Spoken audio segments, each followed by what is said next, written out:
تو میرے عزیز، ایک اور بات جو اللہ کو منانے کے لیے ہمیں ہمارے پیارے رسول صلی اللہ تعالی علیہ وسلم نے بتلائی کہ جب انسان بہت زیادہ عاجزی کرتا ہے نا، بہت زیادہ عاجزی، تو پھر بھی اللہ مان جاتا ہے۔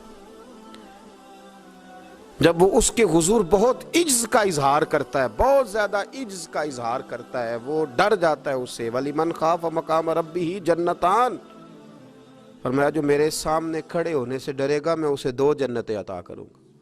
حضرت بابا فرید الدین مسعود گنج شکر بابا صاحب رحمۃ اللہ علیہ فرماتے ہیں کہ ایک نیک نوجوان تھا، دن کو روزہ رکھتا، رات کو نماز پڑھتا، پر اللہ سے ڈرتا پھر بھی بہت ہی زیادہ تھا، بڑا ہی ڈرتا تھا۔ موت کا وقت آیا تو ماں ہی تھی بس اس کی، تو ماں سے کہنے لگا اماں تو میری ماں ہے، میرے ساتھ 3 وعدے تو کر۔ اس نے کہا پتر تو بتا، آخری ہج کی لے رہا ہے اور اس غریبنی ماں سے تو وعدہ لے رہا ہے، بتا کیا وعدہ ہے؟ تو عرض کرنے لگا اماں جب میں مر جاؤں نا تو میرے گلے میں رسی ڈال کے تو مجھے گھمانا گھر کے صحن میں، اور لوگوں کو کہنا جو رب کی نافرمانی کرے اس کا یہی حال ہوتا ہے۔ یہ اعلان کرنا جو اللہ کے نافرمان ہوں ان کا یہی اشر کیا جانا چاہیے۔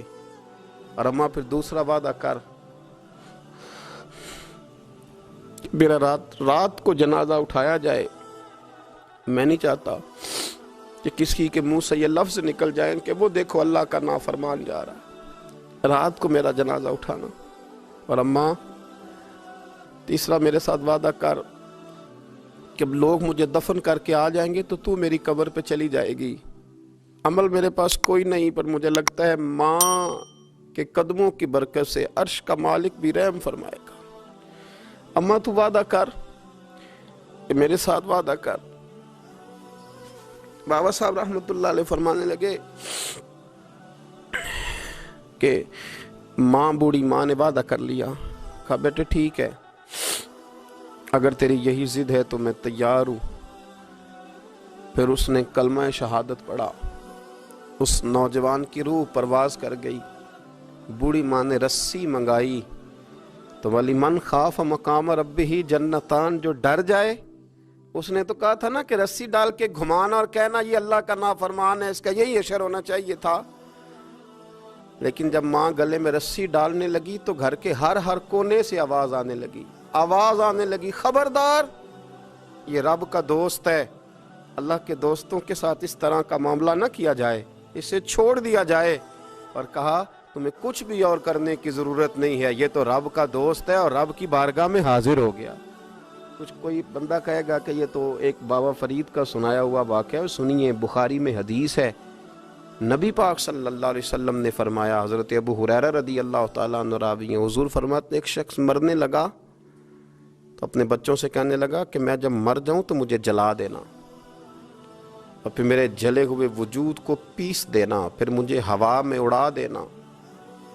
پتر مجھے اڑا دینا، مجھے بڑا ڈر لگتا ہے، اگر رب نے مجھ سے حساب پوچھا تو میں قابل نہیں ہوں، اڑا دینا مجھے ہواؤں میں۔